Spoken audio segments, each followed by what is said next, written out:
ଆମ ଘରେ ସାଧାରଣତଃ ଗୋଟେ ମୂଷା ମଲେ ଆମେ ତାକୁ ବରଦାସ୍ତ କରିପାରୁନା। ଗୋଟେ ମଣିଷର ସ୍ମେଲ, ମଣିଷର ଡେଡ ବଡିର ସ୍ମେଲ ଏତେ ବିଚିତ୍ର ସ୍ମେଲ ହଉଥିବ, ତମେ ଗୋଟେ ସେକେଣ୍ଡ ବି ସେଠି ରହିପାରିବନି।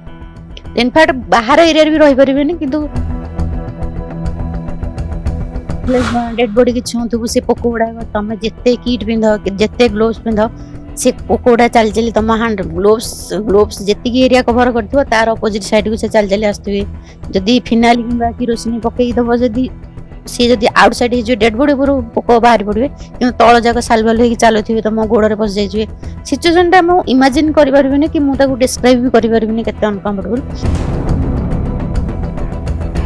ବାରମ୍ବାର ଆଖି ଆଗରେ ରିକଲ ହଉଥିବ କି ଯେମିତି ଥିଲା ସେମିତି ବ୍ଲଡ ଥିଲା। ତ ଗୋଟେ ଭାତ ଘରେ ଆସିକି ଭାତ ଖାଇଲା ବେଳକୁ, ସେଦିନ ଆମ ଘରେ ଚୁଡା ଖାଇବୁ ଆମେ ସମସ୍ତେ। ଆମେ 2 ଜଣ ଚୁଡା ବେସିକାଲି ଖାଉ, କାହିଁକି ନା ସେ ଟାଇମରେ ତରକାରୀ ହେଲେ ନାଲି ଦେଖାଯିବ, ସନ୍ତୁଳା ହେଲେ ସେଗୁଡା ସବୁ ଜଣା ପଡେ। ତ ସେଥିପାଇଁ ଆମର ସେଦିନ ଡିନର ହଉ ଲଞ୍ଚ ହଉ, ସେଦିନ ସାରା ଆମେ ଚୁଡା କଦଳୀ ହିଁ ଖାଉ। ମୁଣ୍ଡଟି ତଳେ, ଉପରେ କିନ୍ତୁ ଲଟକିଛି ମାଂସ ସହିତ ଝଡ଼ି ପଡୁଥିବା ମାଂସ ଏବଂ ହାଡ଼ କଙ୍କାଳ।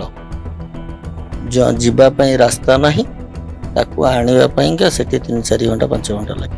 ଘରୁ ରାଗିକି ଯାଇକି ମରି ଯାଇଛନ୍ତି ଏବଂ 2-3 ଦିନ ପରେ 4 ଦିନ ପରେ ଶବ ମିଳୁଛି, ପୋଚି ସଡ଼ି ଯାଇଥିବ ଏବଂ ପୋକ ଖାଇ ଯାଇଥିବ। ତାଙ୍କ ଘର ଲୋକ ତ ସାଇଡରେ ଠିଆ ହେଇଥିବେ, ସିଏ ତ ଚିହ୍ନି ପାରୁନଥିବେ, କାରଣ ତାଙ୍କ ମୁହଁର ବିକୃତି ହେଇଯାଇଥିବ। ଆପଣଙ୍କ ଟ୍ରେନ ଲାଇନରେ ବି ଏମିତି ବହୁତ ଥର, ଟ୍ରେନ ଲାଇନ ତ ଶହ ଶହ ଘଟଣା, ଯୋଉଟା କି ନିଜ ଘର ଲୋକ ଦେଖିକି ଆସି ଘରେ ରୋଷେଇ କରି ଖାଇ ବସୁଛନ୍ତି, ତାଙ୍କର ଶବ ବୋଲି ସିଏ ଜାଣିନାହାନ୍ତି। ମାଇଣ୍ଡରେ ରଖିନଥିଲି ଯେ ମୁଁ ଏଇ କାମ କରିବି ବୋଲି। ଏମିତି ସଡନ ଥରେ ଆସିଥିଲି ତାଙ୍କୁ ହେଲ୍ପ କରିବା ପାଇଁ, ତାପରଠୁ ମୁଁ ବ୍ୟାକ୍ କରିନି। କିନ୍ତୁ ମାଇଣ୍ଡରେ ନଥିଲା ଯେ ଗୋଟେ ଏମିତି କାମ ତ ମୁଁ କରିବି, ତ କି କରିପାରିବି ବୋଲି ନିଜ ଉପରେ। ମୁଁ ଆଜି ଭାବୁଛି କି ଯେ ମୁଁ ଆଜି ରାତି ଅଧରେ ଗୋଟେ ଡେଡ ବଡି ମୁଁ ପୋଡ଼ି ପାରିବି, ତାଠୁ ଆମ୍ବୁଲାନ୍ସ ଚଲେଇକି ନେଇକି ଯାଇପାରିବି ଡେଡ ବଡି। ତ ମୁଁ ନିଜେ ବି ଇମାଜିନ କରିନି ଯେ ଏ ଲାଇନକୁ ମୁଁ ଆସିବି, ମୁଁ ଏତେ ବଡ କାମ କରିପାରିବି। ମୋର ନିଜ ପରିବାରରୁ ଆସିଛି କହିଲେ ଅତ୍ୟୁକ୍ତି ହବ ନାହିଁ। ମୋ ନିଜର ମା ଯିଏ, ସେ ଏଇ ଟ୍ରେନ ଲାଇନରେ ଏକ୍ସପାୟାର୍ଡ କରିଯାଇଥିଲେ, ଯାହାର ଶବ 3 ଦିନ ପରେ ମିଳିଥିଲା ଏବଂ ପୋଚି ସଡ଼ି ଯାଇଥିଲା, ଯୋଉଟାକି ଆମେ ଜେଜେବାପାଙ୍କଠୁ ଶୁଣିଥିଲୁ। ତାକୁ ଉଠେଇବା ପାଇଁ ବହୁତ କଷ୍ଟ ହୋଇଥିଲା। ମୁଁ କହୁଛି ଜିଆରପି ଆମର ପ୍ରଥମେ 600 ଟଙ୍କାରୁ ଆରମ୍ଭ କରିଥିଲେ। ମୁଁ 600 ଟଙ୍କାରୁ କାମ ଷ୍ଟାର୍ଟ କରିଛି, ଯୋଉଟାକି ପିଲା ମୋର 2 ଜଣ, ଜରି, ମାସ୍କ, ଗ୍ଲୋଭ୍ସ ସବୁ ମୋର 600 ଟଙ୍କା। ଏବେ ତାକୁ ବଢି ବଢି ଆସି 1200 ଟଙ୍କାରେ ପହଞ୍ଚିଲା। 1200 ଟଙ୍କାରେ ଆଜିକାଲିର ତେଲ ରେଟ୍ ଦେଖନ୍ତୁ, ଗାଡିର ଖର୍ଚ୍ଚ ଦେଖନ୍ତୁ, 3 ଜଣ ପିଲା ଯିବୁ ଏବଂ ଜରି, ମାସ୍କ, ଗ୍ଲୋଭ୍ସ, ତା ଦେହରେ କେତେ ଟଙ୍କା ବଞ୍ଚୁଥିବ ଆପଣ ମାନେ ଅନୁମୟ କରିପାରିବେ। ଲୋକାଲ ପୋଲିସ ତ ଆହୁରି କମ ଦଉଛନ୍ତି, ଜିଆରପି ତ ଅଧିକା ଦଉଛନ୍ତି। ଲୋକାଲ ପୋଲିସ ତ 500, 700, 1000 ଟଙ୍କା ମ୍ୟାକ୍ସିମମ୍ ହେଲେ ଦଉଛନ୍ତି। ସେଇଟା ଆମର ଗୋଟେ ନିଶ୍ଚିନ୍ତ, ଆମେ ଗୋଟେ ଭାବି ନେଇଛୁ ଯେ ଗୋଟେ ସେବା, ତେଣୁକରି ଆମକୁ ଆର୍ଥିକ ମିଳୁ ବା ନ ମିଳୁ ଆମେ କରିବୁ। ଭୁବନେଶ୍ୱରରେ ବହୁତ ଅଛନ୍ତି ଆଜ୍ଞା, ବେସିକାଲି ବହୁତ ବଡ଼ ଲୋକ ଏଇ କାମ କରନ୍ତି। ମୁଁ ଭାବୁଛି ଡାକିବେ, ଆପଣ ଆଣିକି ଆପଣ ନେଇଯାଆନ୍ତୁ, ଶବ ପୋଡ଼ି ଦେଇକି ଆଣି ଘରେ ଆପଣଙ୍କର ଅସ୍ଥି ଦେଇଦେବେ। ଆପଣ ପଇସା ଯାହା ଦରକାର କହିବେ, ଆମେ ଦେଇଦେବୁ। ଏମିତି ବହୁତ ଜାଗା ହେଇଛି ଏବଂ ବହୁତ ଜାଗାରେ ଆମେ କରିଛୁ। 3 ଘଣ୍ଟା ଲାଗିଥିଲା। ଆମେ ଥରେ ଆଣିଥିଲୁ VSS ନଗରରୁ, 3 ଘଣ୍ଟା ଲାଗିଥିଲା ଆମକୁ ସେ ମାଂସ ପିସ୍ ଗୋଟେଇବା ପାଇଁ। ଏତେ ଡେଡ ବଡି ହେଇଯାଇଥିଲା।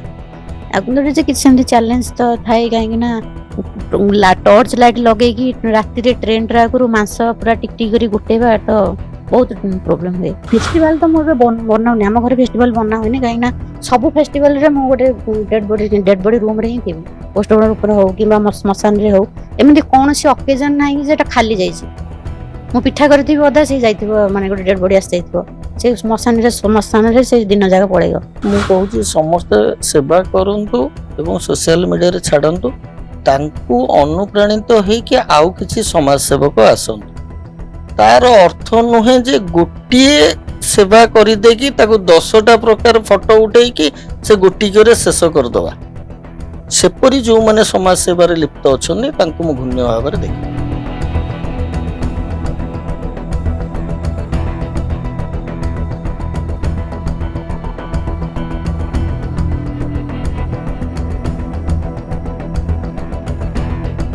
मानव सेवा ही माधव सेवा ए कथा को पाथ्य करी अनेक समाजसेवी आगु बढ़ी था अर्थात साहाज्यर हाथ बढ़ी था एभली क्षेत्र में जे कौन व्यक्ति जदि पाखे पैसा नहीं निजर पिला पाठ पढ़ाई सेठी समाजसेवी मैंने आगु बाहरी था अन्य पक्षे देखा जदि गोटे मनीष बा गोटे व्यक्ति जनकर कुड़िया घरटे अच्छी सेठी सरकारी साहाय्य पहुंची पारुनी सरकारी सहायता पहुंची पारुनी सेठी ये समाजसेवी मैंने छिड़ा हुआ स्वतंत्र किछि व्यवस्था करि पारंती एवं जदि कोठी शव सत्कार हो पारुना सेठी मध्य समाजसेवी मैंने बाहरती जे शव सत्कार करिया पई साहाय्य बढ़ाती अनुदान बढ़ाती आर्थिक सहायता करथांती किंतु एमिति समाज सेवा आपण सुनिले आश्चर्य होइतबे जे जेउ व्यक्ति जनकर हठात ट्रेन कटि जाउछंती हठात कोठी गोटे एक्सीडेंट होउछ सेठी मृत्युवरण करछंती सेठी जदि सरकार पहुंची पारुनाहांती बा परिचय मिली पारुनी सेठी दुई जन दंपति दासलक पहुंची थांती एवं ये पूरा निरपेक्ष भावे शवटी को उठाई थांती एवं शेष में शव व्यवच्छेद पर्यंत जाए आवश्यक स्थल में शव सत्कार करने को पछे न से आम ये स्टोरी ना रखीचु अचिन्हा शवर साथी वास्तव में अचिन्हा शव क्या कहुए केमिति साथी होगी पहुंची थांती एवं साथी होइकी शव सत्कार केमिति करथांती संपूर्ण भाव आम आलोचना करबा वर्तमान आम सह दंपति जो जोड़ी सीधासख भीम टांगी रोचंती प्रदीप भाई आपण माने जानिथिबे अनेक क्षेत्र में जदि गोटे ट्रेन रे लेवल क्रॉसिंग बा ट्रेन रे कौन से अचिन्हा व्यक्ति जदि से कटि गले बा ट्रेन एक्सीडेंट हो गला बा ट्रेन धक्का देला घटनास्थल रे युवकर मृत्यु हैला बा कौन व्यक्ति मृत्यु हैला सेठी तुरंत संगे संगे जीआरपी पुलिस होंतु बा अन्य पुलिस सीधासख फोन करती गोटे फोन जाए प्रदीप भाई पाखक प्रदीप भाई माने विलंब न करी सीधासख आंबुलांस नहीं जाती सेठी पहुंचती एवं निजे दुई जन दंपति जितेबाला गोटे डेड बॉडी पाखक बा गोटे मृतदेह पाखक जितेबाला लोक मान जावाक भय करती एवं घृणा करती सेठी ये सीधासख जाई पहुंचती एवं डेड बॉडी को उठाती सहित शव व्यवच्छेद पर्यंत कथा जाए परवर्त समय जदि से कौन संपर्क परिचय न मिले निजे ये से शव सत्कार करते आम आलोचना करिया प्रथम नमस्कार मु प्रदीप महापृष्टि प्रदीप सेवा ट्रस्ट रो प्रतिष्ठाता मैडम आप नमस्कार मो मधुस्मिता पृष्टि प्रदीप सेवा ट्रस्ट सेक्रेटरी बहुत भल अछि सबले गोटे कथा आसे जे अनेक जगह देखिबे जे अधिकांश कोठी एक्सीडेंटली हुए दुर्घटना हुए अनेक लोक मृत्युवरण करती हठात ट्रेन रे सुनिया खबर आसे गणमाध्यम खबर बाजे जे लोक मानकर जो अचिन्हा व्यक्ति कोठी कटि जाती कौन हुए मृत्युवरण करती से संपर्क पर खबर न मिले आपन को खबर जाए पुलिस तरफ आपण काल विलंब न करी निरपेक्ष भाव जाती सब उठाती माने पोस्टमार्टम जाए कथा जाए परवर्ती समय जदि खबर न मिले आप शव सत्कार कर ये घटना ये केबेठु आरंभ हला ये खबर देखते आज की 13 वर्ष है भुवनेश्वर सहर में अजଣା शव उद्धारकारी गरीब असहाय मानकर शव सत्कारी रूपे परिचित अच्छे खाली ट्रेन लाइन नुहे आज्ञा आपण चंदगा जंगल रु आनीचु नई रु आनीचु आपणकर भाई कूओ भितर पशिकी आनीचु कोटी अर्धदग्ध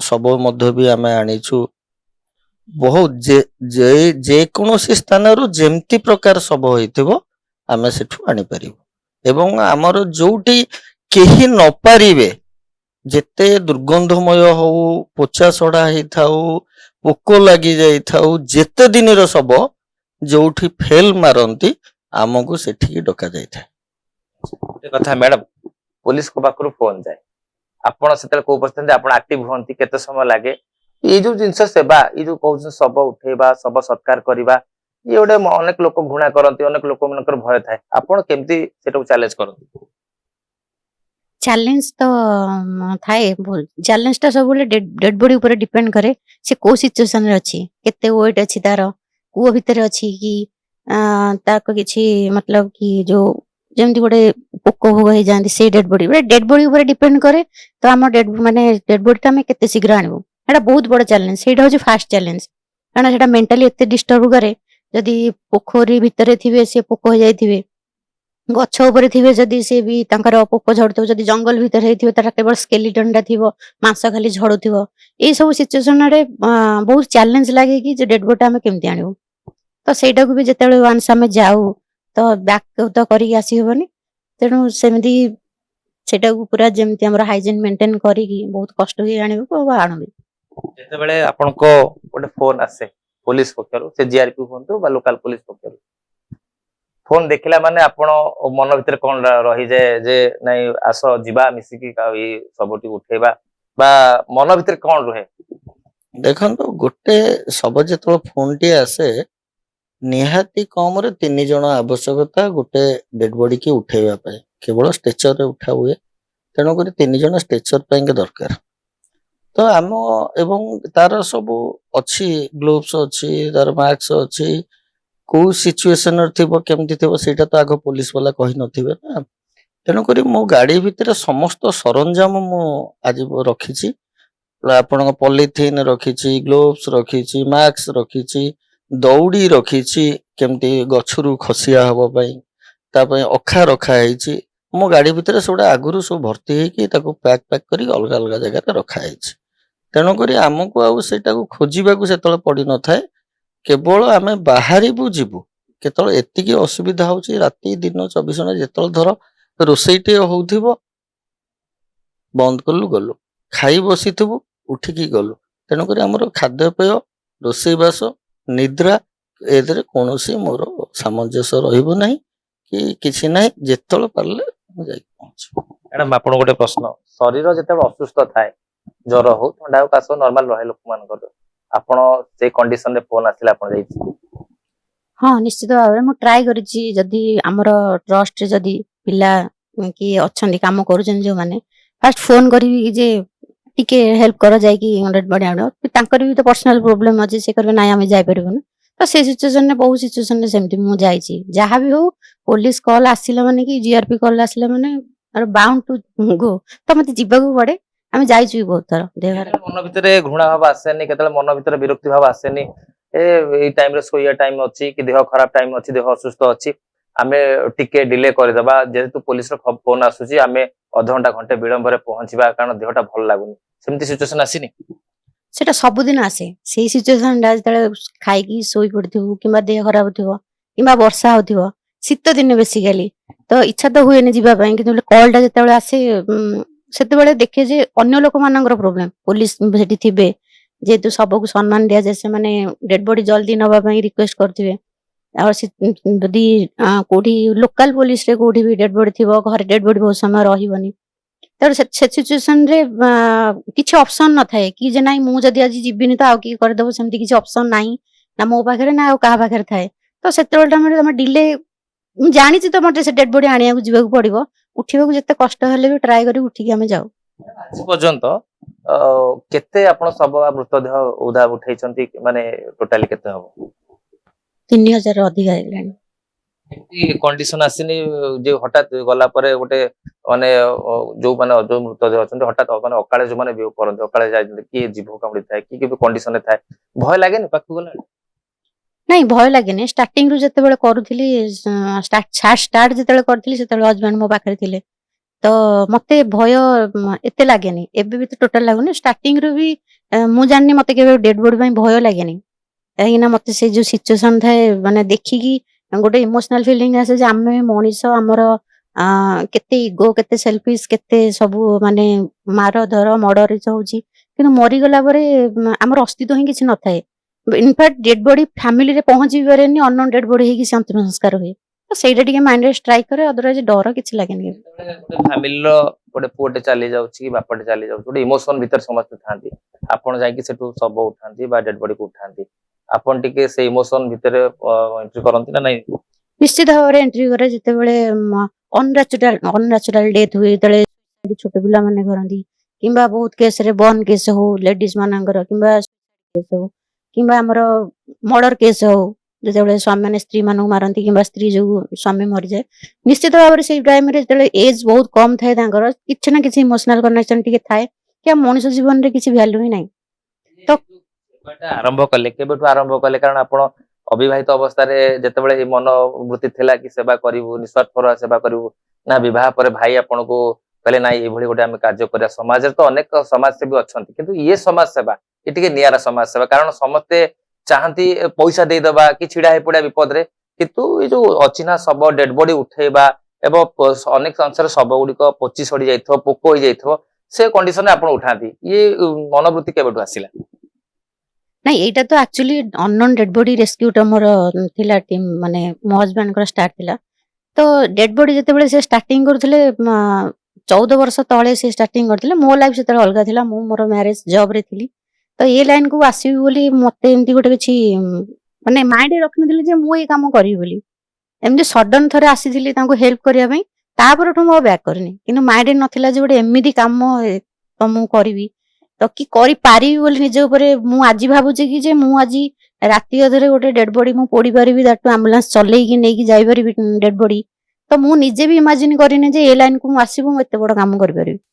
ଯେତେବେଳେ ଆପଣଙ୍କୁ ଭାଇ କହିଥିବେ ଯେ ଏମିତି ଗୋଟେ ଡେଡ ବଡି ଖବର ଆସୁଛି, ଚାଲ ଯିବା, ସେତେବେଳେ ଆପଣଙ୍କ ମନରେ କଣ ଫିଲିଂସ ହେଲା? କାରଣ ଅଧିକାଂଶ ଲୋକ ଯେତେବେଳେ ଗୋଟେ ମାନେ ଅକାଳ ଯୋଉ ଅନନ୍ୟାଚୁରାଲ ଡେଥ ଯୋଉମାନେ ହେଇଯାନ୍ତି, ଲୋକ ସେ ପାଖକୁ ଯାଆନ୍ତିନି, ଭୟ କରନ୍ତି, ଭୟରେ ଥାଆନ୍ତି। ଆପଣ କିନ୍ତୁ ପାଖକୁ ଯାଇକି ରେସ୍କ୍ୟୁ କରନ୍ତି ସେ ଜିନିଷଟାକୁ, ଆପଣ କେମିତି ଲାଗେ? ନାଇଁ ଦେଖନ୍ତୁ, ମତେ ହଜବେଣ୍ଡ କେବେ ଫୋର୍ସ କରିନାହାନ୍ତି। ଯେତେବେଳେ ଯେମିତି ଆମର ଗୋଟେ ସବୁବେଳେ ପ୍ରୋବ୍ଲେମ ଥାଏ କି ଯେ ଆଗ ଆମର ସବୁ ଜିନିଷ ତ ଆମ୍ବୁଲାନ୍ସ ରେ ସେଟ୍ ହେଇକି ଥାଏ, ବଟ୍ ଆମକୁ ଖୋଜା ପଡେ ପିଲା, ଯେହେତୁ ଷ୍ଟ୍ରେଚର ଧରିବା ପାଇଁ ପିଲା ଦରକାର। ତ ସେଇ ଟାଇମରେ ଥରେ ମୁଁ କହିଥିଲି କି ଠିକ ଅଛି ତମେ ପିଲା ଖୋଜନି, ମୁଁ ତ ଅଛି, ମୁଁ ତମକୁ ହେଲ୍ପ କରିବାକୁ ଯିବି। ତ ସେଇଟା ମୋର ଫାଷ୍ଟ ଥିଲା, ତାପରେ ମୁଁ ଆଉ ବ୍ୟାକ୍ କରିନି। ଦ୍ୟାଟୁ ଯଦି ଯୋଉ ସିଚୁଏସନ ଆପଣ କହିଲେ, ସେ ସିଚୁଏସନରେ ଆପଣ ସବୁ ଭୁଲିଯିବେ। କେବଳ ତମର ମାଇଣ୍ଡରେ ଥିବ କି ଯେ ଡେଡ୍ ବଡିଟାକୁ ପୁରା ମାନେ ଯେମିତି ଗୋଟେ ଡେଡ୍ ବଡିର ସବୁ ଇନର ପାର୍ଟ ସବୁ ଖଣ୍ଡ ବିଖଣ୍ଡ ହେଇଯାଇକି ଥିବ, ତ ବ୍ଲଡ ଥିବ, ଆମର ସବୁ ପାର୍ଟ ସବୁ ବାହାରିକି ଯାଇଥିବ। ସେ ସିଚୁଏସନରେ ମୁଣ୍ଡ କାମ କରିବନି, ତାକୁ ପ୍ୟାକିଂ କରିକି କେମିତି ପୋଷ୍ଟମର୍ଟମ ରୁମକୁ।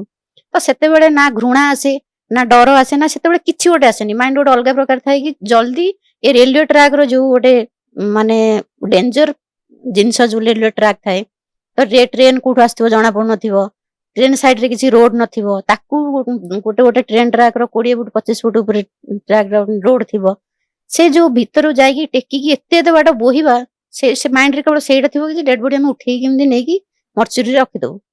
ତ ସେଇଟା ହିଁ ଥାଏ ମାଇଣ୍ଡରେ। ଟିକେ ଆପଣଙ୍କୁ କହିବି ଯେ ଆପଣଙ୍କର ଏଇ ଯୋଉ ସେବା ମନୋବୃତ୍ତି କେବେଠୁ ଆରମ୍ଭ ହେଲା? କଣ ଗୋଟେ ଏମିତି ସିଚୁଏସନ ଆସିଲା ଯେ ଆପଣ ମାଇଣ୍ଡ ମେକଅପ୍ କଲେ ଯେ ନାଇଁ ମୁଁ ଅନେକ ଲୋକ ସମାଜ ସେବା କରୁଛନ୍ତି, ବିଭିନ୍ନ କ୍ଷେତ୍ରରେ ସମାଜ ସେବା ଆମେ ଦେଖୁଛେ, ଶୀତ ଦିନ ଲୋକ କମ୍ବଳ ବାଟୁଛନ୍ତି, ଅସହାୟ ଲୋକଙ୍କୁ ଲୋକ ସାହାଯ୍ୟ କରୁଛନ୍ତି, କିନ୍ତୁ ଇଏ ଟିକେ ନିଆରା ସେବା। ଏ ସେବା ଅନେକ ଅଂଶରେ ଆମେ ଦେଖୁଛୁ, କୋଉଠି ହେବାର ଆଜି ପର୍ଯ୍ୟନ୍ତ ଦେଖିନୁ। ଆପଣଙ୍କ ଏଇଭଳି ସେବା କେବେଠୁ ମନୋବୃତ୍ତି ଆସିଲା? ଦେଖନ୍ତୁ, ପ୍ରଥମତଃ ଏଇଟା ମୋର ନିଜ ପରିବାରରୁ ଆସିଛି କହିଲେ ଅତ୍ୟୁକ୍ତି ହବ ନାହିଁ। ମୋ ନିଜର ମା ଯିଏ, ସେ ଏଇ ଟ୍ରେନ ଲାଇନରେ ଏକ୍ସପାୟାର୍ଡ କରିଯାଇଥିଲେ, ଯାହାର ଶବ 3 ଦିନ ପରେ ମିଳିଥିଲା ଏବଂ ପଚି ସଢି ଯାଇଥିଲା, ଯୋଉଟା କି ଆମେ ଜେଜେବାପାଙ୍କଠୁ ଶୁଣିଥିଲୁ। ତାକୁ ଉଠେଇବା ପାଇଁ ବହୁତ କଷ୍ଟ ହେଇଥିଲା।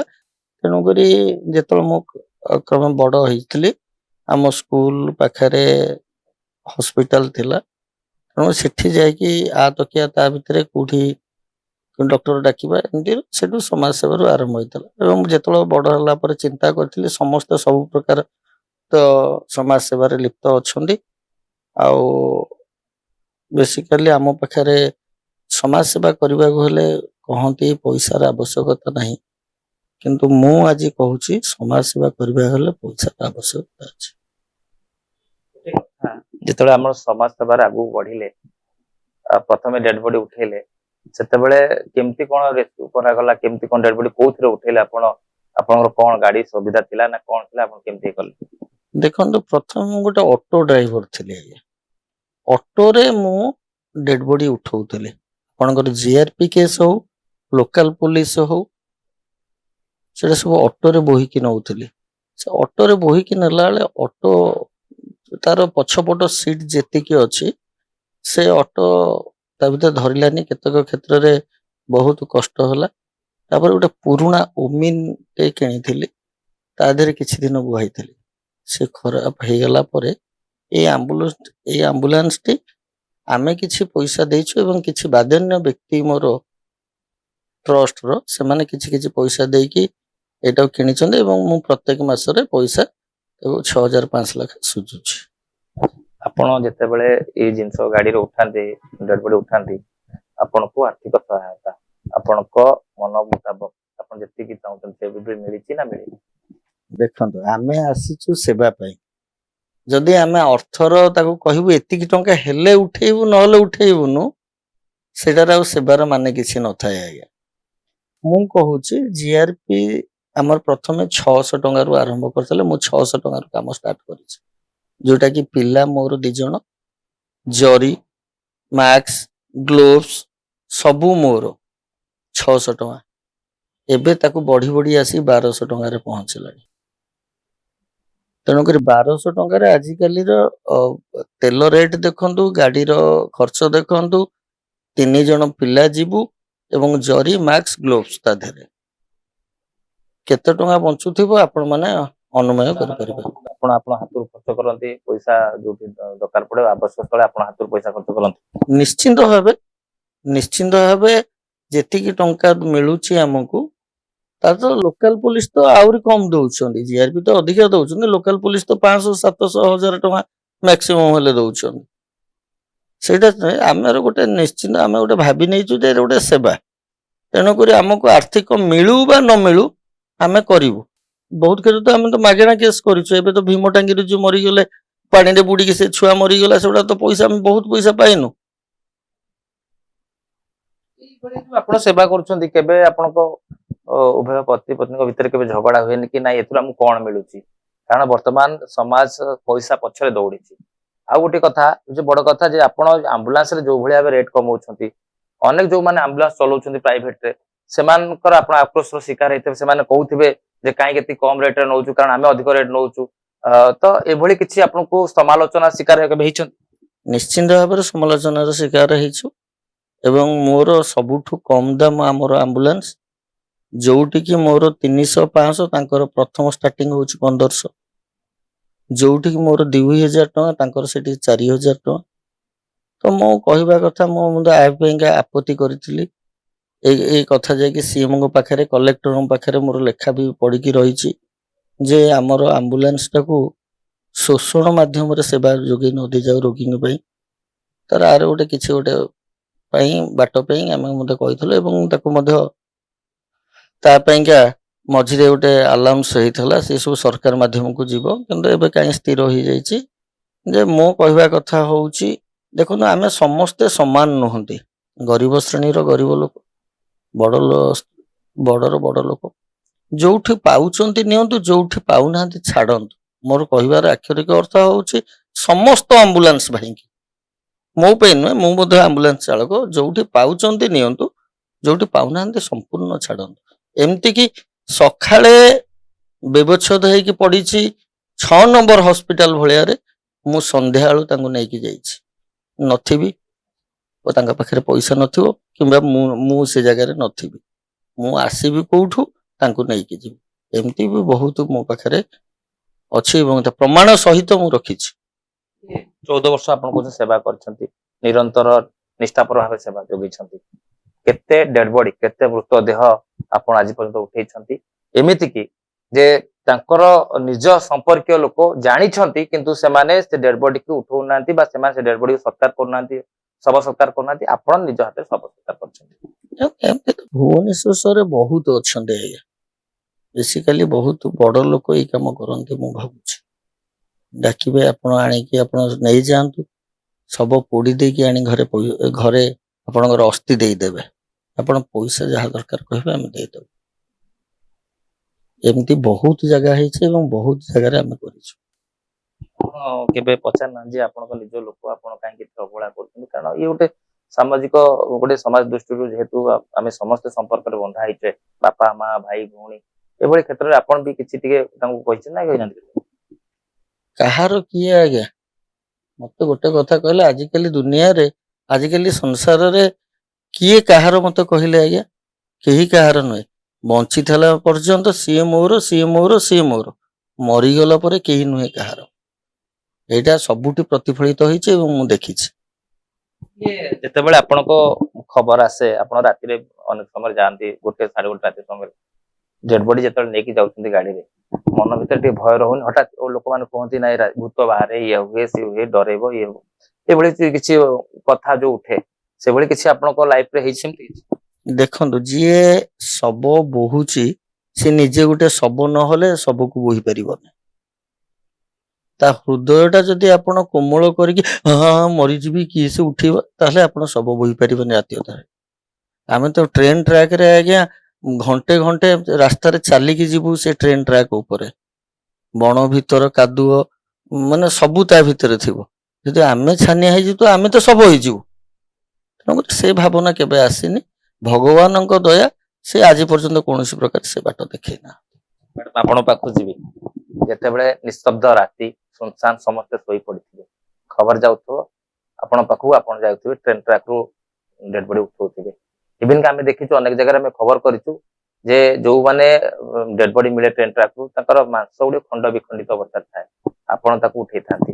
ସେ ସମୟଟା କେତେ ଚ୍ୟାଲେଞ୍ଜିଂ ରହେ, ଏମିତି କି ଡେଡ ବଡି ଯୋଉ ଉଠେଇଛନ୍ତି କେତେ ଖଣ୍ଡ ମାଂସ ଏମିତି ଥାଏ, ଆଉ କଣ ଆପଣଙ୍କୁ ନିର୍ଦ୍ଦେଶ ଦିଆଯାଇଥାଏ ଜିଆରପି ତରଫରୁ?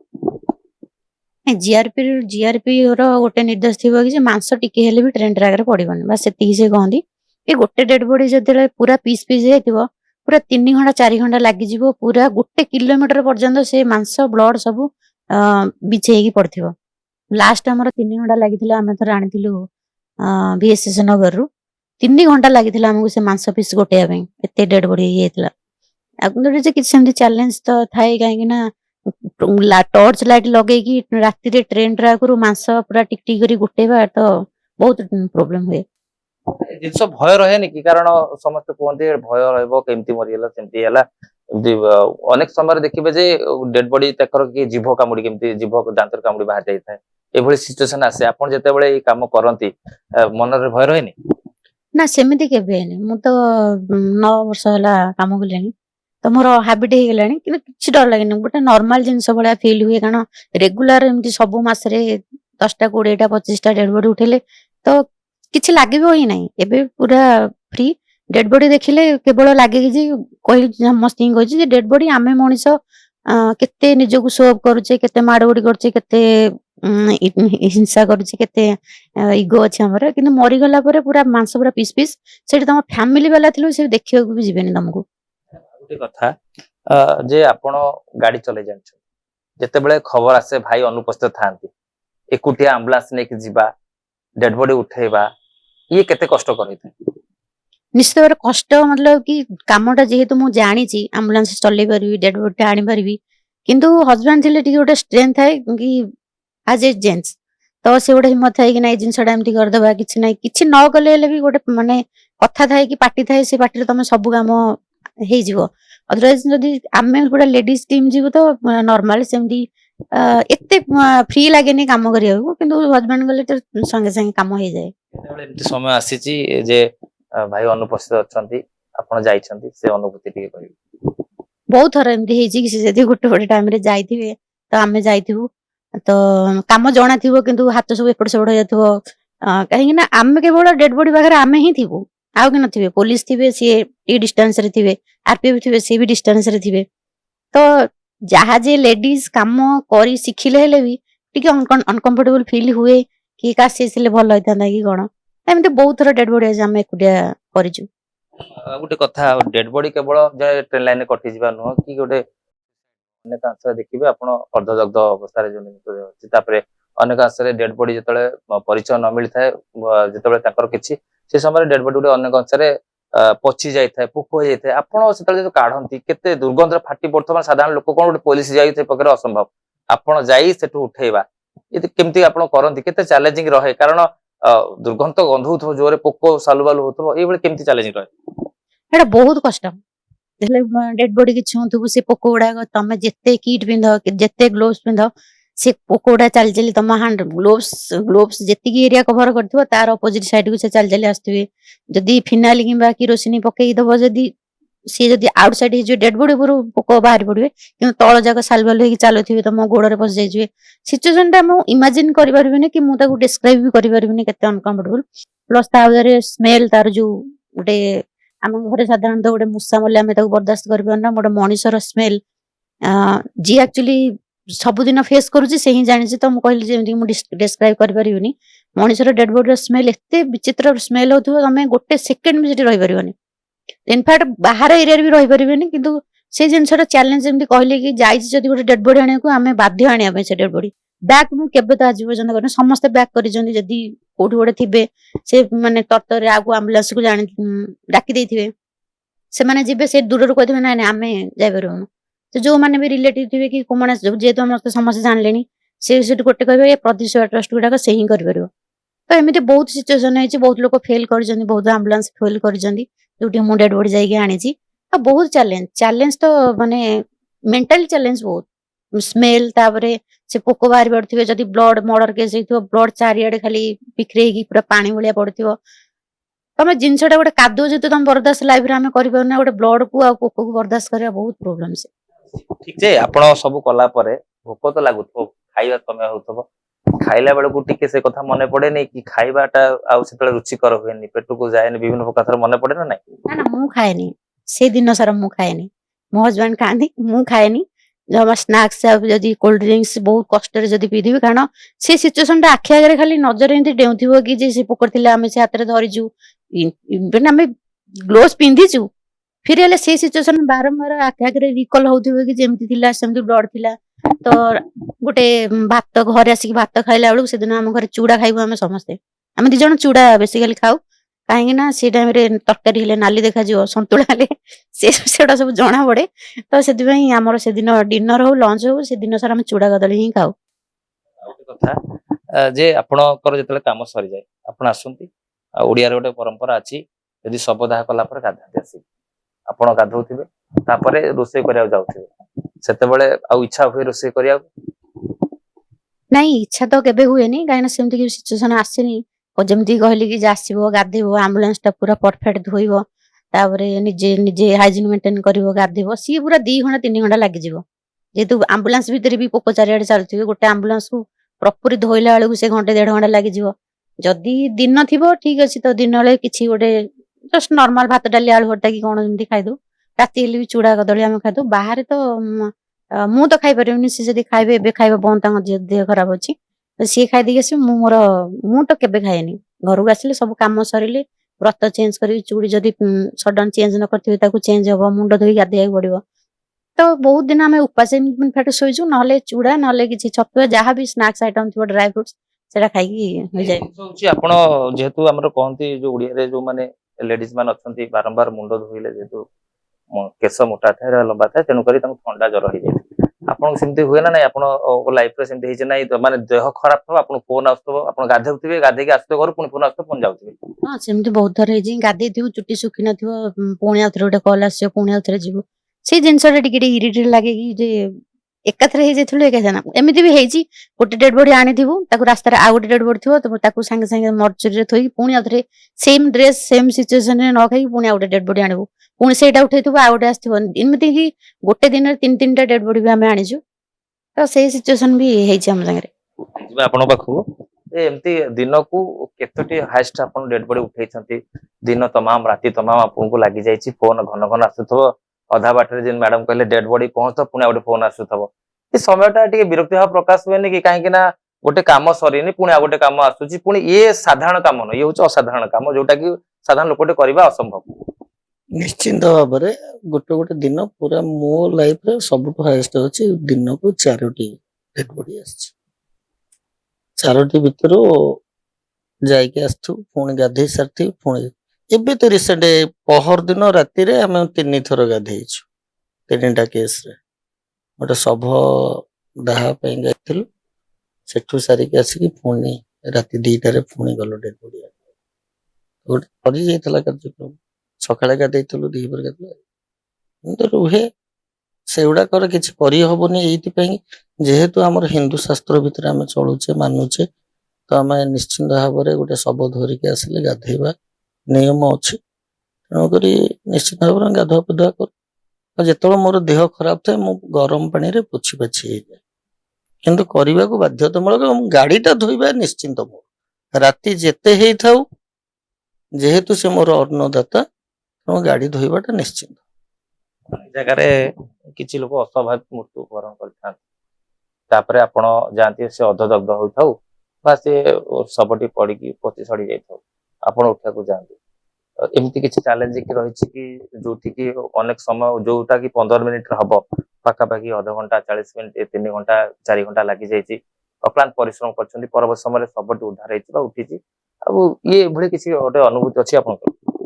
ଗୋଟେ ନୁହେଁ, ବହୁତ ଅନୁଭୂତି ତା ଦେହରେ। ଆପଣଙ୍କର ଚନ୍ଦକା ଜଙ୍ଗଲ ତ ଦେଖିଥିବେ, ଚନ୍ଦକା ଜଙ୍ଗଲ ଉପରେ ଶୀର୍ଷରେ ଫାଶୀ ଦେଇକି ମରିଥିଲେ, ମୁଣ୍ଡଟି ତଳେ, ଉପରେ କିନ୍ତୁ ଲଟକିଛି ମାଂସ ସହିତ, ଝଡି ପଡୁଥିବା ମାଂସ ଏବଂ ହାଡ କଙ୍କାଳ। ଯିବା ପାଇଁ ରାସ୍ତା ନାହିଁ, ତାକୁ ଆଣିବା ପାଇଁକା ସେଠି 3-4 ଘଣ୍ଟା 5 ଘଣ୍ଟା ଲାଗେ। ଆଉ ଗୋଟେ କୁହ ଭିତରେ ସେମିତି 6-7 ଦିନର ଶବ, 4 ଫୁଟ ଗୋଲେଇ କୁହ, ତା ଭିତରେ ପଶିକି ବାହାର କରିବା କେତେ ଯେ କଷ୍ଟଦାୟକ ଏଇଟା ଆପଣ ଜାଣିଥିବେ। ଯୋଉଟା କି ମୋର ଦେହ ମଧ୍ୟ ବି ଇନଫେକ୍ସନ ହେଇଯାଇଥିଲା ଏବଂ ବେଳେ ବେଳେ ମତେ ବିରକ୍ତି ଲାଗେ। ଭଗବାନ କିନ୍ତୁ ଆମକୁ ଆଶ୍ରା ଯେ ଭଗବାନ ଆମକୁ ବଞ୍ଚେଇ ରଖିଛି, ନହେଲେ ଏଇ ଯୋଉ କାର୍ଯ୍ୟ ଆମେ କରୁଛୁ ତାକୁ ମୁଁ ତ କହିପାରିବିନି ଘୃଣ୍ୟ କାର୍ଯ୍ୟ ବୋଲି, କିନ୍ତୁ ବହୁତ ଲୋକ କହୁଛନ୍ତି ଘୃଣ୍ୟ କାର୍ଯ୍ୟକୁ କରୁଛୁ, କିନ୍ତୁ ମୋ ପାଇଁ ଇଏ ସେବା। ସେ ଯେମିତି ବଡ ହେଇଥାଉ, ଯେମିତି ପ୍ରକାର ହେଇଥାଉ ଡେଡ ବଡି, କିନ୍ତୁ ମୁଁ ଆଜି ନିର୍ଭୀକର ଭାବରେ କହିବି ମୁଁ ତାକୁ ଉଠେଇ ପାରିବି। 5 ମହଲା ଉପରୁ ମଧ୍ୟ ଆମେ ତଳକୁ, ଯୋଉଟା କି ବାହାର ଗାଡି ଯାଇକି ଏବଂ ଫେରିକି ଆସିଛନ୍ତି, ଆମେ ଉଠେଇ ପାରିବୁନୁ, ଆଣିପାରିବୁନୁ, ସେ ଜାଗାରେ ଆମେ ଚ୍ୟାଲେଞ୍ଜ ସହିତ ଆମେ ନେଇକି ଆସୁ। ଏମିତି ସମୟ ଆସିଛି ଚିହ୍ନା ଲୋକ ବି ଅଚିହ୍ନା ହେଇଯାଇଛନ୍ତି, ପାଖରେ ଥିବ ତାଙ୍କର ଡେଡ ବଡି, ତାଙ୍କ ସମ୍ପର୍କୀୟକର, ସେ କୁହନ୍ତି ଆମେ ଚିହ୍ନିନୁ। ଆପଣ କିନ୍ତୁ ସେଠି ଅଚିହ୍ନା ଲୋକ ଚିହ୍ନା ହେଇଛନ୍ତି ଆଉ ସବୁ ଉଠେଇଛନ୍ତି। ନିଶ୍ଚିନ୍ତ ଭାବରେ ଦେଖନ୍ତୁ, ଯୋଉମାନେ ଘରୁ ରାଗିକି ଯାଇକି ମରି ଯାଇଛନ୍ତି ଏବଂ 2-3 ଦିନ ପରେ 4 ଦିନ ପରେ ସବୁ ମିଳୁଛି, ପୋଚି ସଢି ଯାଇଥିବ ଏବଂ ପୋକ ଖାଇ ଯାଇଥିବ, ତାଙ୍କ ଘର ଲୋକ ତ ସାଇଡରେ ଠିଆ ହେଇଥିବ, ସିଏ ତ ଚିହ୍ନି ପାରୁନଥିବେ, କାରଣ ତାଙ୍କ ମୁହଁର ବିକୃତି ହେଇଯାଇଥିବ। ଆପଣଙ୍କ ଟ୍ରେନ ଲାଇନରେ ବି ଏମିତି ବହୁତ ଥର, ଟ୍ରେନ ଲାଇନ ତ ଶହ ଶହ ଘଟଣା, ଯୋଉଟା କି ନିଜ ଘର ଲୋକ ଦେଖିକି ଆସି ଘରେ ରୋଷେଇ କରି ଖାଇ ବସୁଛନ୍ତି, ତାଙ୍କର ସବୁ ବୋଲି ସିଏ ଜାଣିନାହାନ୍ତି। ତେଣୁକରି ଯୋଉଟା ବିକୃତ ହେଇଯାଇଥିବ ସେ ଜାଣିବ କେମିତି? ମଣିଷ ବଞ୍ଚିଥିଲା ବେଳେ ଯୋଉ ପ୍ରକାର ତାର ଫ୍ରେଶନେସ, ମରିଗଲା ପରେ ଏବଂ ଖଣ୍ଡ ବିଖଣ୍ଡ ହେଲା ପରେ ତାକୁ ଆଉ ଚିହ୍ନା ପଡିବା ବଡ କଷ୍ଟଦାୟକ। ଇଏ ଆପଣ ଏଇ ଯୋଉ ସେବା କରୁଛନ୍ତି, କଣ ଆପଣଙ୍କୁ ଲାଗେ ମାନେ ସେବା ହିଁ ପରମ ଧର୍ମ ଗୋଟେ କଥା ହେଇଛି, ଯେ ସେବା କଲେ ଆମକୁ ଆପଣଙ୍କୁ ଆତ୍ମସନ୍ତୋଷ ଲାଗେ ନା ଆଉ କଣ କିଛି ଅଛି? ଗୋଟେ ନିଶା ଥାଏ ଲୋକମାନଙ୍କର ଯେ ମୁଁ ଏଇଟା ହିଁ କରିବି, କିନ୍ତୁ ଏଭଳି ନିଶା କାହାର ନାହିଁ। ଆମେ ଅନେକ ଜିନିଷ ଦେଖିଛୁ, ସମାଜସେବା, ଅନେକ ସମାଜସେବା କ୍ଷେତ୍ରରେ ଦେଖିଛନ୍ତି ଲୋକମାନେ ଅଛନ୍ତି, କିନ୍ତୁ ଡେଡ ବଡି ଉଠେଇବା, ରକ୍ତ ଦେଖିଲେ ଲୋକ ଡରନ୍ତି, ରକ୍ତକୁ ଫେସ୍ କରିପାରୁନାହାନ୍ତି, କିନ୍ତୁ ମୃତ୍ୟୁବରଣ, ଅକାଳ ମୃତ୍ୟୁ ଯୋଉଟା କହୁଛନ୍ତି, ଅସ୍ୱାଭାବିକ ମୃତ୍ୟୁ, ବିଭିନ୍ନ ପ୍ରକାର, କିଏ ବେକରେ ଲଗେଇକି କରିଦଉଛି, କିଏ ଦୁର୍ଘଟଣା ଇଏ ହେଇଯାଉଛି, ବିଭିନ୍ନ ପ୍ରକାର ଜିନିଷ ଆମେ ଦେଖିଛୁ। ଆପଣଙ୍କୁ ଏଇଟା କଣ ଲାଗେ ଆକ୍ଚୁଆଲି? ଦେଖନ୍ତୁ, ଆମେ ତ ସେବା ମନୋବୃତ୍ତି ଦେଇକି ନେଇକି କରିଛୁ, ଆମକୁ କିଛି ଫରକ ପଡେନି କୋଉଠି ପୋକ ଲାଗି ଯାଇଛି କି କେତେ ତା ଦେହରୁ ରକ୍ତ ବାହାରିଛି। ଆମେ ଗୋଟିଏ ଜିନିଷ ଜାଣିଛୁ, ସେ ଶବଟିକି ସ୍ଥାନାନ୍ତରିତ ହବ ଏବଂ ଯଥା ସ୍ଥାନରେ ଯାଇକି ସେ ରହିବ ଏବଂ ତା ପରିଚୟ ଖୋଜିକି ତା ଘର ପାଖରେ ପହଞ୍ଚେଇବା ହଉଛି ଆମର ଏଇଟା ପ୍ରଥମ ଲକ୍ଷ୍ୟ। ଏମିତିକି ବହୁତ ଲୋକ ଘରକୁ ଆମେ ଖବର ଦେଇଛୁ ଏବଂ ସେ ଆସିକି ତାଙ୍କ ଶବ ନେଇକି ଯାଇଛନ୍ତି। ଆପଣ ଶବ ସତ୍କାର ଆଜି ପର୍ଯ୍ୟନ୍ତ ଡେଡ ବଡି ଉଠେଇଛନ୍ତି, ଆଉ ଶବ ସତ୍କାର କେତେ କରିଛନ୍ତି? ଦେଖନ୍ତୁ, ମୁଁ ତ 13 ବର୍ଷ 14 ବର୍ଷ ହେଲାଣି କରିଲିଣି, ଆ ଭିତରୁ ମୋର 7,000ରୁ ଉର୍ଦ୍ଧ୍ୱ ପଳେଇଲାଣି ଶବ ଉଦ୍ଧାର କାର୍ଯ୍ୟ ଏବଂ ଶବ ସତ୍କାର। 7,000, କାରଣ ଆପଣ ତା ଭିତରେ ରହିଯାଇଛି COVID-19ରେ କାମ କରିଥିଲୁ, ବାହାନଗା କେସ୍ କାମ କରିଥିଲୁ, ବହୁତ ତା ଭିତରେ ରହିଛି ଏବଂ କୋଭିଡ ସମୟରେ ସବୁଠୁ ଅଧିକା କାମ କରିଥିଲୁ ଆମେ, ବାହାର କାମ ଏବଂ କୋଭିଡର ମୃତ୍ୟୁବରଣ କରୁଥିବା ଲୋକ। ଘଟଣା ଯେତେବେଳେ ଘଟେ ପୋଲିସ ଆପଣଙ୍କୁ ଫୋନ କରେ, କିନ୍ତୁ ଆପଣ ନିଃସ୍ୱାର୍ଥପର ଭାବେ ଯାଆନ୍ତି, ନିଷ୍ଠାପର ଭାବେ କାମ କରନ୍ତି। ପରବର୍ତ୍ତୀ ସମୟରେ ଆପଣଙ୍କ ପାଇଁ ସ୍ୱର ଉଠାଏ ନା ନାହିଁ ପୋଲିସ, ସରକାର, ପ୍ରଶାସନଙ୍କ ପାଖରେ, ଯାଇ ଏଇ ଲୋକଟି ନିଃସ୍ୱାର୍ଥ ଭାବେ କାମ କରୁଛି, ଅଳ୍ପ ପଇସା, ତାକୁ କିଛି ସାହାଯ୍ୟ ସହାନୁଭୂତିର ହାତ ବଢାନ୍ତୁ, ପ୍ରଶାସନ ଆଗରେ କେବେ ଅପିଲ କରିନାହାନ୍ତି? ଦେଖନ୍ତୁ ଆଜ୍ଞା, ଆଜି ପର୍ଯ୍ୟନ୍ତ 13 ବର୍ଷ ହେଇଗଲା ମୁଁ କାମ କରୁଛି, ତ ମୁଁ ତ ନାଁ ନବାକୁ କହିବିନି। ଏମିତି ଗୋଟେ ବଡ ଜଣେ ଅଛନ୍ତି, ସେ କହିଥିଲେ ଗୋଟେ ଆମ୍ବୁଲାନ୍ସଟେ ପ୍ରଦାନ କରିବେ, ତ ଆଜି ପର୍ଯ୍ୟନ୍ତ ହେଲାନି। ଆଉ କୌଣସି ନେତା ମନ୍ତ୍ରୀଙ୍କ ଠାରୁ କେବେ ଟଙ୍କାଟେ ଆଣି ନାହିଁ କିମ୍ବା କୌଣସି ସରକାର ଅନୁଦାନ ଆଜି ଟଙ୍କାଟିଏ ପାଇନାହିଁ। ଯାହା କରିଛି ମୁଁ ନିଜ ଖଟିକି କରିଛି ଏବଂ ଯେତେବେଳେ ସର୍ଟେଜ ପଡେ ପଇସା ମତେ ଶବ ଦାହ ପାଇଁକା ମୋ ଗ୍ରୁପରେ ଥିବା ବ୍ୟକ୍ତି ବିଶେଷ ଏବଂ 3-4 ଜଣ ମାତ୍ର ସେମାନେ ମତେ ସାହାଯ୍ୟ କରିଥାନ୍ତି, ଯୋଉଟା କି ଏମିତି ସମୀର ପଟ୍ଟନାୟକ ହୁଅନ୍ତୁ, ତାପରେ ମିଟୁ ଭାଇ ହୁଅନ୍ତୁ, ଏମିତି କି 3-4 ଜଣ ମୋର ଅଛନ୍ତି ଯୋଉଟା କି ପଇସା ଦରକାର ହୁଏ, ମୋ ପାଖରେ ପଇସା ନଥାଏ ଆଜ୍ଞା, ସତ୍ୟତା ମୋ ପାଖରେ ପଇସା ନଥିବ, ଶବ ଦାହ କରିପାରୁନଥିବି, କାହାକୁ ମାଗିବି କହିକି ସିଦ୍ଧାର୍ଥ ଭାଇ ହୁଅନ୍ତୁ, ଏମିତି ଅଛନ୍ତି 2-4 ଜଣ, ସେମାନେ ପଇସା ପଠାନ୍ତି ଏବଂ କାଠ କିଣେ ଶବ ସତ୍କାର କରାଏ। ଆପଣଙ୍କର ଅନେକ ଲୋକ ଦେଖୁଥିବେ ଇଏ ତ ପଇସା ଆଣୁନାହାନ୍ତି, କେମିତି ହାତରୁ ଖର୍ଚ୍ଚ କରୁଛନ୍ତି, ଇନକମ ସୋର୍ସ ଆୟର ବାଟ କଣ ଅଛି ଯେ ଆପଣ କହୁଛନ୍ତି ଯେ ବେଳେ ବେଳେ ମୁଁ ହାତରୁ ପଇସା ଖର୍ଚ୍ଚ କରେ, ଆପଣଙ୍କର ଇନକମ ଟା କଣ? ଦେଖନ୍ତୁ ମୁଁ ଜଣେ ଆମ୍ବୁଲାନ୍ସ ଚାଳକ ଆଜ୍ଞା, ଆମ୍ବୁଲାନ୍ସରେ ଯାହା ଚଳେଇକି ମୁଁ ପଇସା ରୋଜଗାର କରେ, ମୁଁ ତା ଭିତରୁ କିଛି ଅଂଶ ଏ ସେବା ପାଇଁ ରଖେ ଏବଂ କିଛି ଅଂଶ ଘରେ ଖର୍ଚ୍ଚ କରେ।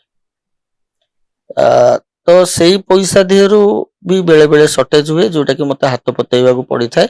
ମୁଁ କହୁଛି କିଛି ବାଦନ୍ୟ ବ୍ୟକ୍ତି ଆଜି ବି ସଂସାରରେ ଅଛନ୍ତି, ଯିଏକି ତାଙ୍କୁ ମାନଙ୍କୁ ନେଇକି ମୁଁ 13 ବର୍ଷ 14 ବର୍ଷ ହେଲାଣି ଏ କାର୍ଯ୍ୟକ୍ରମ କରି ଆସୁଅଛି।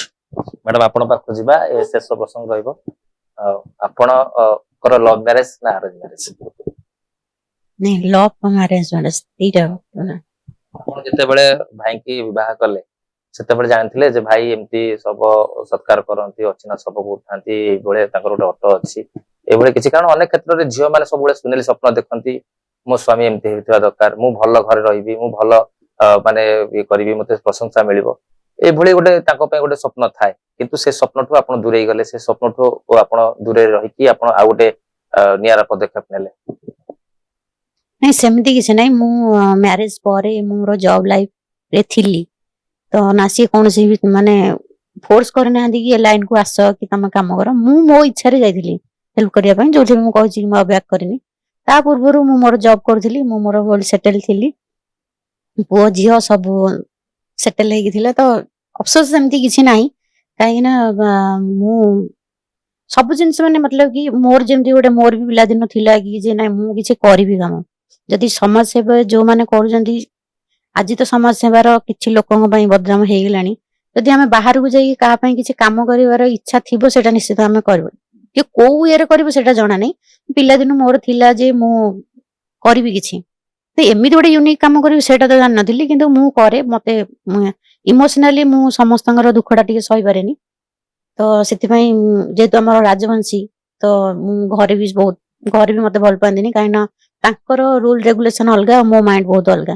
ତ ସେଇ ସିଚୁଏସନରେ ବି ଥିଲା କି ମୁଁ ସେତେବେଳେ ବି ଛୋଟ ପିଲା ବେଳେ ବି କରୁଥିଲି, ତ ବଡ ହେଲା ପରେ ବି କିଛି ନାହିଁ। ସମାଜ ସେବା କରି ଏମିତି ନାହିଁ କି ଯେ ଗୋଟେ ବଡ ଆକାରରେ କରିବା, କିଛି ଛୋଟ ଛୋଟ ଜିନିଷ ଯୋଉ ହେଲ୍ପ କରେ ତ ସେଇଟା ବି କରେ, ସେଥିପାଇଁ କିଛି ପ୍ରୋବ୍ଲେମ କେବେ ହେଇନି। ଗୋଟେ କଥା, ଇଏ ଯୋଉ ଭାଇଙ୍କର କାମ ଦେଖି ଆପଣ ଇନ୍ସପାୟାର ହେଇଗଲେ, ଆପଣ ପ୍ରପୋଜ କଲେ ନା ଭାଇ ପ୍ରପୋଜ କରିଥିଲେ?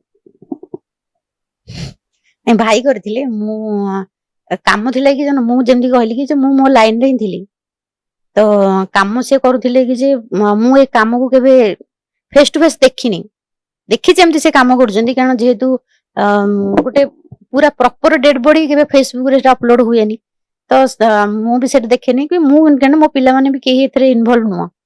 ଯେତେବେଳେ ଡାଇରେକ୍ଟ ଯାଇକି ଦେଖିଲି, ସେତେବେଳେ ଜାଣିଲି ଯେ ମଣିଷର ଗୋଟେ ଏମିତି ରୂପ ଅଛି। ତ ସେଥିପାଇଁ ଏ ଲାଇନ କୁ ଆସିକି, ତ ତାପରେ ହଜବେଣ୍ଡ କୁ ହେଲ୍ପ କଲି, ତାପରେ ଲାଇନରେ ପଶିଯାଇଛି। ଘରେ ସହମତି ଥିଲେ ଯେ, କାହିଁକି ନା ସମସ୍ତେ ଘରଙ୍କ ସ୍ୱପ୍ନ ଥିବ, ବାପା ମାଙ୍କର ନାଇଁ ମୋ ଝିଅ ଗୋଟେ ଭଲ ବର ଦେଖିବା, ଆଉ ଭଲ ଘର, ଭଲ ବର, ଭଲ ପରିବାର, କିନ୍ତୁ ଆପଣଙ୍କର ଇଏ ପଦକ୍ଷେପ, ଇଏ ନିଷ୍ପତ୍ତି ଘର ଲୋକଙ୍କୁ ସହିତ ସାଥ ଦେଲା ନା ନାଇଁ? ନା, ଆଜି ପର୍ଯ୍ୟନ୍ତ ବି ଘର ଲୋକ ଆସୁନାହାନ୍ତି ଘରକୁ। ଯେହେତୁ ଟିକେ ମୁଁ କହିଲି ଯେମିତି ଆମର ରାଜବଂଶୀ କାଷ୍ଟ ପ୍ରୋବ୍ଲେମ, ତାପରେ ମୁଁ ଏମିତି କାମ କରୁଛି, ତ ଘର ଇନଫାକ୍ଟ ଘର ଲୋକ ନୁହଁ, ବହୁତ ଲୋକଙ୍କର ଗୋଟେ ଘୃଣ୍ୟ ଦୃଷ୍ଟି ଆଜି ବି ଅଛି ମୋ ଉପରେ, ଯେ ସେମାନେ ଭଲସେ ଟ୍ରିଟ କରନ୍ତିନି।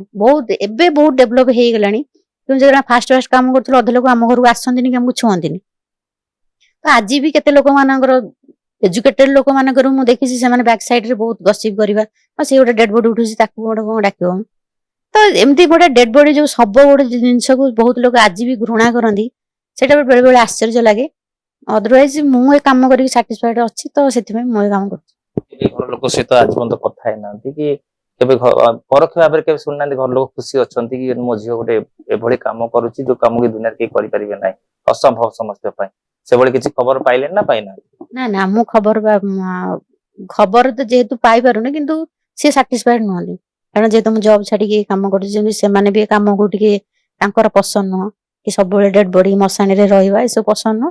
ଦ୍ୟାଟୁ ସେମାନେ ମୋ ସାଙ୍ଗରେ ଏବେ କନେକ୍ସନ ବାହାରି ବହୁତ ଇୟର ହେଇଗଲାଣି, ମେ ବି ବହୁତ 25 ଇୟର୍ସ ହେବ ସେମାନେ ମୋ ସାଙ୍ଗେ କନେକ୍ସନ ନାହାନ୍ତି। ଆପଣଙ୍କର ମନେ କେବେ ପଡେନି ବାପା ମାଙ୍କ କଥା, ଭାଇ ଭଉଣୀ କଥା, ଘର କଥା କେବେ ମନେ ପଡେନି ବେଳେ ବେଳେ? କାରଣ ଏଇ ଯୋଉ ଜିନିଷ ଆପଣ ଦେଖୁଥିଲେ ପ୍ରତି ପରିବାରକୁ ଯାଉଥିବେ, ଶବ ଉଠଉଥିବେ, ସେମାନେ ଆଖିରେ ଲୁହ କାନ୍ଦୁଥିବେ ସେମାନେ ଆଖିରୁ, ସେତେବେଳେ ଆପଣଙ୍କ ଘର କଥା ଟିକେ ମନେ ପଡେ ନା? ଏଇ ବାପା ମା ତା ବାପା ମା ଅଛନ୍ତି, ଭାଇ ଭଉଣୀ କାନ୍ଦୁଛନ୍ତି, ତାଙ୍କ ପାଇଁ ପିଲାଟା ଚାଲିଗଲା, ଏଭଳି ସିଚୁଏସନରେ ଆପଣଙ୍କ ଆଖିରୁ ଲୁହ ବାହାରେନି? ନିଶ୍ଚିତ ଭାବରେ ବାହାରେ, କାହିଁକି ନା ଯେହେତୁ ମୁଁ ସମସ୍ତଙ୍କ ପାଇଁ କିଛି ନା କିଛି କରିପାରୁଛି, ସମସ୍ତଙ୍କ ପାଇଁ, ଗୋଟେ ଗାଁ ଲୋକ ହୁଅନ୍ତୁ, ଘର ଲୋକ ହୁଅନ୍ତୁ, ସମସ୍ତ ମାନେ ମୁଁ ଆଜି ପସିବୁଲ ଯେତିକି ହେଲ୍ପ କରିବା କଥା ସମସ୍ତଙ୍କୁ କରେ, ଯୋଉମାନେ ମତେ ଭଲ କହନ୍ତି ବି କରେ, ଯୋଉମାନେ ଖରାପ କହନ୍ତି ବି ମୁଁ କରେ। କିନ୍ତୁ ଯେତେବେଳେ ଗୋଟେ ସେବା କରିବା ଆସିଲେ ବାପା ମା ବୁଢା ହେଇଗଲେଣି, ମତେ ଭଗବାନ ସେ ଚାନ୍ସ ଦେଲେନି କି ତାଙ୍କର କିଛି ସେବା ମୁଁ କରିବା ପାଇଁ, ନିଶ୍ଚିତ ଭାବରେ କଷ୍ଟ ଲାଗେ, ବେଳେ ବେଳେ ଫିଲ୍ ହୁଏ। ଫିର ଅଦରୱାଇଜ ଆଉ ଗୋଟେ ଲାଗେ ଯେ ଯେହେତୁ ମୁଁ ସେ ବଂଶରୁ ଆସିଛି, ମୁଁ ଜାଣିଛି ତାଙ୍କ ରୁଲ ରେଗୁଲେସନ କଣ, ସେମାନେ କେମିତି ଟାଇପର, ତ ସେ ଗୋଟେ ଟାଇପର ମନକୁ ବୁଝେଇ ଦିଏ ଯେ ନାଇଁ ଯାହା ହେଲେ ବି ସେମାନେ ତ ଆସିବେନି, ତ ସେଇ ବିଷୟରେ ଭାବିକି ଆଉ କିଛି ଲାଭନି। ପୁଣ୍ୟ ପର୍ବ ଯେତେବେଳେ ଆସେ, ଆଉ ଆମର ଓଡିଆଙ୍କର ଖୁଦୁରୁକୁଣୀ ପର୍ବ ହେଲା, ରଜ ପର୍ବ ହେଲା, ପର୍ବ ଆସିଲେ ଆପଣଙ୍କୁ ଟିକେ ଘର କଥା ମନେ ପଡୁଥିବ, ଯଦି ମୋ ବାପା ମା ଥାନ୍ତେ, ଏଭଳି ଝିଅ ଘରକୁ ପଠେଇଥାନ୍ତି କି କରିଥାନ୍ତେ, ଏଇଭଳି କିଛି ମନରେ ରୁହେନି? ନାଇଁ ଏବେ ତ ନାହିଁ, କାହିଁକିନା ମୁଁ ଯେମିତି କହିଲି କି ଯେ ବହୁତ ଇୟର ହେଇଗଲାଣି, ତ ସେଇଟା ଆଦତ ହେଇଗଲାଣି। ତ ଫେଷ୍ଟିଭାଲ ତ ମୁଁ ଏବେ ବନାଉନି, ଆମ ଘରେ ଫେଷ୍ଟିଭାଲ ବନା ହୁଏନି, କାହିଁକି ନା ସବୁ ଫେଷ୍ଟିଭାଲରେ ମୁଁ ଗୋଟେ ଡେଡ ବଡି ରୁମରେ ହିଁ ଥିବି, ପୋଷ୍ଟମର୍ଟମ ଉପରେ ହଉ କିମ୍ବା ଶ୍ମଶାନରେ ହଉ, ଏମିତି କୌଣସି ଅକେଜନ ନାହିଁ କି ଯେଟା ଖାଲି ଯାଇଛି। ମୁଁ ପିଠା କରିଥିବି ଅଧା, ସେ ଯାଇଥିବ ମାନେ ଗୋଟେ ଡେଡ ବଡି ଆସିଯାଇଥିବ, ସେ ଶ୍ମଶାନରେ ସେ ଦିନ ଯାକ ପଳେଇବ। ତ ଆଦତ କୋଉଠି ମନେ ପଡିବ, ସେମାନେ ମନେ ପଡେନି, କୌଣସି ଅକେଜନ ଆମ ଘରେ ପାଳନ ହିଁ ହୁଏନି, କାରଣ ସବୁବେଳେ ଡେଡ ବଡି ହିଁ ଥାଏ। ଯେତେବେଳେ ଗୋଟେ ସଂକ୍ରାନ୍ତି ହେଇଥିବ କି ଗୋଟେ ଭଲ ମନ୍ଦ ଦିନରେ ମଣିଷ ଭୁବନେଶ୍ୱରରେ ମରିବାଟା ସିଓର। ଏବେ ବର ପାଇଁ ଘରକୁ ପର କରିଦେଲେ, ଏବେ ଆପଣ କେତେ ଖୁସି ଅଛନ୍ତି? ମୋ ପାଇଁ ମୋ ଉପଯୁକ୍ତ ବର ଆଉ ମୋ ଘର, ମୋ ପରିବାର ସବୁ ଠିକ ଅଛି? ନାଇଁ ବହୁତ ଖୁସି ଅଛି, କାହିଁକି ନା ଖୁସି ନଥିଲେ ମୁଁ ଏ କାମ କେବେ କରନ୍ତିନି, ତ ସେଥିପାଇଁ ବହୁତ ଖୁସି ଅଛି। ଯେହେତୁ ଦେଖନ୍ତୁ ଗୋଟେ ବାପା ମା ସେତେବେଳେ ମନେ ପଡନ୍ତି ଯଦି ତମେ କେବେ କେତେ କଷ୍ଟରେ ଥିବ, ତ ସମସ୍ତଙ୍କ ବାପା ମା ତ ନିହାତି ଦରକାର, ସେମାନେ ଭଗବାନ ଦରକାର, କିନ୍ତୁ ଯଦି ସେ ଜିନିଷକୁ ସେ ଆକ୍ସେପ୍ଟ ନ କରିବେ ତ ତାହେଲେ କିଛି ତ ପରିମାଣରେ ନିଶ୍ଚିନ୍ତ ଗୋଟେ ମିସ୍ ହବ କି ଯେ ନାଇଁ ସେମାନେ ଆସିଥିଲେ ଭଲ ହେଇଥାନ୍ତା। ଅଦରୱାଇଜ ଘରେ ଯୋଉମାନେ ବି ଥାଆନ୍ତି ଆମ ଫ୍ୟାମିଲିରେ, ନିଶ୍ଚିତ ଭାବରେ ସେ ଯୋଉ କମିଟା ପୂରଣ କରିପାରିଛନ୍ତି, ସେତେବେଳେ ଏତେ ଆପଣଙ୍କର କେତେ ପୁଅ ଝିଅ ଅଛନ୍ତି? କେବେ ପଚାରନ୍ତିନି ପୁଅ ଝିଅ କି ମାମୁଁ ଘର ବିଷୟରେ, ଅଜାଇ ବିଷୟରେ, ମାମୁଁ ମାଇଁ ବିଷୟରେ କେବେ ପଚାରନ୍ତିନି? ସେମାନେ ବି ଜାଣିଛନ୍ତି, ସେମାନେ ବି ପଚାରିବା ଛାଡି ସାରିଲେଣି, ଯେହେତୁ ସେମାନେ ବଡ ବଡ ହେଇଗଲେଣି। ତ ଛୋଟ ପିଲା ବେଳେ ପଚାରୁଥିଲେ, ତ ଏବେ ଆଉ ସେମିତି କ୍ୱେଶ୍ଚିନ୍ ନାହିଁ। ଶେଷରେ ଯିବା, ଆପଣଙ୍କର କେତେ ପୁଅ ଝିଅ ଅଛନ୍ତି, କଣ କରନ୍ତି? ମୋର ତ ପୁଅ ଝିଅ, ଗୋଟେ ପୁଅ ଗୋଟେ ଝିଅ। ଝିଅ ଫାର୍ମାସିଷ୍ଟ ଫାର୍ଷ୍ଟ କ୍ଲାସ ପାଇছে ଏବଂ ସେ ହାଇଟେକ୍ ମଧ୍ୟ ଚାକିରି କରୁଥିଲା। ଏବେ ଗୋଟେ ଝିଅଟେ, ତେଣୁକରି ପୁଅ ମଧ୍ୟ ବି ବଡ ହେଇଯାଇଛି ଏବଂ ଅଲଗା ସଂସ୍ଥାରେ ସେ ଚାକିରି କରିଛି। ତେଣୁକରି ଘରେ ଆଉ କେହି ନାହାନ୍ତି, ଆମେ ସ୍ୱାମୀ ସ୍ତ୍ରୀ 2 ଜଣ, ତେଣୁକରି ଆଉ କିଛି ଅସୁବିଧା ନାହିଁ, ଭଗବାନଙ୍କର ଆଶୀର୍ବାଦ ଅଛି, ଚାଲିଛି। ଇଏ ସେବା ଯୋଉ କରୁଛନ୍ତି ନିରନ୍ତର ଭାବେ କୋଉ ପର୍ଯ୍ୟନ୍ତ ଜାରି ରହିବ? ଦେଖନ୍ତୁ, ଆ ଭିତରେ ମୋର ଦେହ ଖରାପ ହେଲା, ଗୋଡ ଭାଙ୍ଗିଲା, ଶବ ଉଠିକି ମଧ୍ୟ ଗୋଡ ଭାଙ୍ଗିଛି, ସ୍କିନ ପ୍ରୋବ୍ଲେମ ହେଲା, ଯୋଉ କୁହ ଭିତରୁ ଉଠେଇବା ହଉ ବା ଗଛ ଉପରେ ଚଢିକି ହଉ, ତାକୁ ତ ମୁଁ ଚାହିଁଥିଲେ ବନ୍ଦ କରିଦେଇ ପାରିଥାନ୍ତି, ସେଇଟା ବନ୍ଦ କରିବିନି ଏଇଥିପାଇଁ, ଏଇ ଗୋଟେ ଆମେ ଗୋଟେ ମୋର ପେଶା ଆଉ ନିଶା ଦୁଇଟି କି ମୋର ଚାଲିଛି, ତେଣୁକରି ଆକୁ ବନ୍ଦ କରିହବନି ମୁଁ ମରିବା ପର୍ଯ୍ୟନ୍ତ। ଯୋଉ ପର୍ଯ୍ୟନ୍ତ ଗୋଡ ହାତ ଚାଲିଛି ଆଜ୍ଞା, ତାକୁ କୌଣସି ପ୍ରକାର ମୁଁ ବନ୍ଦ କରିପାରିବି ନା। ଅଛି ବର୍ତ୍ତମାନ ଯେ ସମାଜ ସେବା, ଯୋଉମାନେ ସମାଜସେବୀ କହୁଛନ୍ତି ସେମାନଙ୍କୁ ଲୋକ କହୁଛନ୍ତି ଏ ସମାଜ ସେବା ନୁହେଁ, କଳା ଟଙ୍କାକୁ ଧଳା କରୁଛନ୍ତି। ଆଉ ସମାଜ ସେବା ଜଣେ କରୁଛି ତାକୁ ଫଟୋକୁ କଏଦ କରିକି, ଭିଡିଓ କଏଦ କରିକି ସୋସିଆଲ ମିଡିଆରେ ମାନେ ଛାଡିବା ମାନେ କେବଳ ନାଁ କମେଇବା, ଏଟାକୁ ଆପଣ କେମିତି ଦେଖୁଛନ୍ତି? ଦେଖନ୍ତୁ, ଫଟୋ ସୋସିଆଲ ମିଡିଆରେ ଛାଡିବା ମୁଁ କହୁଛି ସମସ୍ତେ ସେବା କରନ୍ତୁ ଏବଂ ସୋସିଆଲ ମିଡିଆରେ ଛାଡନ୍ତୁ, ତାଙ୍କୁ ଅନୁପ୍ରାଣିତ ହେଇକି ଆଉ କିଛି ସମାଜ ସେବକ ଆସନ୍ତୁ। ତାର ଅର୍ଥ ନୁହେଁ ଯେ ଗୋଟିଏ ସେବା କରିଦେଇକି ତାକୁ 10ଟା ପ୍ରକାର ଫଟୋ ଉଠେଇକି ସେ ଗୋଟିକରେ ଶେଷ କରିଦବା। ସେପରି ଯୋଉମାନେ ସମାଜ ସେବାରେ ଲିପ୍ତ ଅଛନ୍ତି ତାଙ୍କୁ ମୁଁ ଘୃଣ୍ୟ ଭାବରେ ଦେଖେ। ଅନେକ ଲୋକ ଜଣା ପଡୁଛି ଜଣେ ନେତା ଥିବ ସେ ଜଣେ ସମାଜସେବୀ ଥିବ, ଜଣେ ବିଶିଷ୍ଟ ଶିଳ୍ପପତି ଥିବ, ଜଣେ ପ୍ରଭାବଶାଳୀ ବ୍ୟକ୍ତି ଥିବ ସେ ବି ଜଣେ ସମାଜସେବୀ ଥିବ, କାରଣ ତାଙ୍କ ପଛେ ଦେଖାଯାଏ ସମାଜ ସେବା କରୁଛନ୍ତି। କିନ୍ତୁ ବାସ୍ତବରେ ଯେ କଳା ଟଙ୍କାକୁ ଧଳା କରାଯାଏ ସମାଜ ସେବା ଦ୍ଵାରା, ନା ସମାଜ ସେବା ପାଇଁ ଟଙ୍କାର ଆବଶ୍ୟକ ପଡିନଥାଏ? ଦେଖନ୍ତୁ, ସମାଜ ସେବା ପାଇଁ ନିହାତି ଅର୍ଥର ଆବଶ୍ୟକତା ଅଛି। ଆଜି ମୁଁ ଅନୁଭବ କରିଛି ଏବଂ ନିଜେ ମଧ୍ୟ ମୁଁ ସେଥିପାଇଁ କହିଛି ମୋ ପାଖରେ ପଇସା ନାହିଁ ଏବଂ 3-4 ଜଣ ମତେ 500 ଟଙ୍କା ଲେଖା ଦିଅନ୍ତି ଏବଂ କହୁଥିଲି, ନାଁ ବି କହୁଥିଲି ଆପଣ ମାନଙ୍କୁ, ସେମାନେ ପଇସା ଦିଅନ୍ତି। ଆଉ ବି କିଛି ମୁଁ କହୁଛି, ଆହୁରି ବି କିଛି ବ୍ୟକ୍ତି ବିଶେଷ ଅଛନ୍ତି ସେମାନେ ମଧ୍ୟ ମତେ ପଇସା ଦିଅନ୍ତି। ଯଦି ଆଜି ସିଏ ପଇସା ନ ଦେଇଥାନ୍ତେ କାଲି ମୁଁ ତା ଶବଟା ପୋଡ଼ି ପାରିନଥାନ୍ତି। ତେଣୁକରି ଇଏ ଗୋଟେ ପ୍ରକାର ପଇସାର ଆବଶ୍ୟକତା ଅଛି ସମାଜ ସେବା କରିବା ପାଇଁ। ଆଉ ଦ୍ୱିତୀୟ କଥା କହୁଛନ୍ତି, ଯୋଉମାନେ ବଡ ଲୋକ ଅଛନ୍ତି ସେମାନଙ୍କର ବହୁତ ଅର୍ଥ ଅଛି, ସେମାନେ ଯୋଉ ସମାଜ ସେବା କରୁଛନ୍ତି ବା ଟ୍ରଷ୍ଟ କରିଛନ୍ତି, 1280 କରିଛନ୍ତି, ତାକୁ ସମାଜ ସେବାରେ ପଇସା ଦେଖେଇକି ସେପଟେ ଏପଟେ ସରକାରଙ୍କ ଠାରୁ ତାଙ୍କର ଯୋଉ ଟ୍ୟାକ୍ସ କାଟୁଛନ୍ତି। କ୍ଷେତ୍ରରେ ସେଭଳି କିଛି ହେଇନି। ଗୋଟେ ଟଙ୍କା ବି ଆସିନି ଆଜ୍ଞା। କୌଣସି ନେତା କହିବେନି କି କୌଣସି ସରକାର କହିବନି ଯେ ପ୍ରଦୀପ ସେବା ଟ୍ରଷ୍ଟକୁ ଗୋଟିଏ ଟଙ୍କା ମତେ କେବେ ଦେଇ। ଯଦି ସେ କହିଦେବେ ତାହେଲେ ମୁଁ ଆଜ୍ଞା ଏ ସେବା ଛାଡିଦେବି। କିନ୍ତୁ ବହୁତ ଥର ମାଗିଛି, ବହୁତ କାମ କରିବାକୁ ଅଛି, ବହୁତ କଷ୍ଟ ହଉଛି ଆଜ୍ଞା, ଆମକୁ ଟିକେ ସାହାଯ୍ୟ କରନ୍ତୁ। କେହି ବି ସାହାଯ୍ୟ କରିନାହାନ୍ତି। ନିହାତି ଭାବେ ଆପଣ ଶୁଣୁଥିଲେ ପ୍ରସଙ୍ଗ, ଅନେକ କିଛି ଆମେ ଆଲୋଚନା କଲେ, କଥାବାର୍ତ୍ତା କଲେ, କିନ୍ତୁ ବଡ କଥା ହେଉଛି ସମାଜ ସେବା ପାଇଁ ଟଙ୍କା ଆବଶ୍ୟକ। କିନ୍ତୁ ଜଣେ ସମାଜ ସେବା କରିବାକୁ ଚାହିଁଲେ ତା ମାନେ ନୁହେଁ ଯେ ଟଙ୍କାର ନିହାତି ଆବଶ୍ୟକ। କିନ୍ତୁ ଯୋଉ କହୁଛନ୍ତି ଯେ ଟ୍ରଷ୍ଟ ନାଁରେ ଦୁନିଆ ସମାଜ ସେବା କରୁଛନ୍ତି ଯାହାକୁ ସରକାର ସହାୟତା ମିଳୁଛି, କିନ୍ତୁ ଆମେ ଏତେ ନିଆର ସମାଜ ସେବା ଦେଖିଲୁ ଯେ ରକ୍ତକୁ ନିଜର କରିଛି, ଅଚିହ୍ନା ଶବକୁ ନିଜର କରିଛନ୍ତି ଏବଂ ପରିବାର ଛାଡିଛନ୍ତି ଏବଂ ସ୍ୱାମୀ ସ୍ତ୍ରୀ 2 ଜଣ ନିଜେ ହିଁ ଯାଉଛନ୍ତି, ଡେଡ ବଡି ଉଠଉଛନ୍ତି, ଆମ୍ବୁଲାନ୍ସରେ ଆଣୁଛନ୍ତି, ଇଭିନ କି ନିଜେ ବି ଶବ ସତ୍କାର କରୁଛନ୍ତି ନିଃସ୍ୱାର୍ଥପର ଭାବରେ, ନିଷ୍ଠାପର ଭାବରେ ଏବଂ ନିରନ୍ତର ଭାବରେ।